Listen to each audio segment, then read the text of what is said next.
Je to držitel stříbrné medaile na mistrovství České republiky v Českých Budějovicích.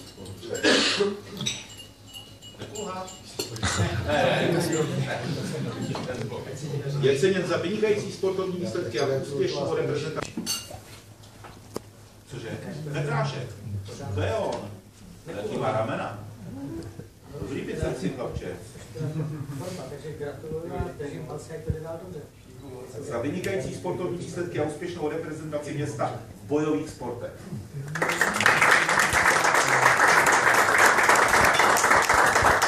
Sportovní výsledky a úspěšnou reprezentaci města v boxu.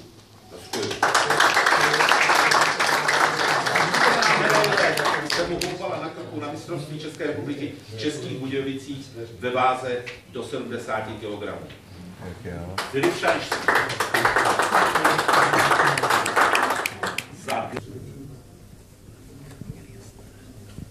Ocenění Rudolf Triner, ovšem nesmíšeného pěveckého sboru svaté Cecílie z města v bojových sportech.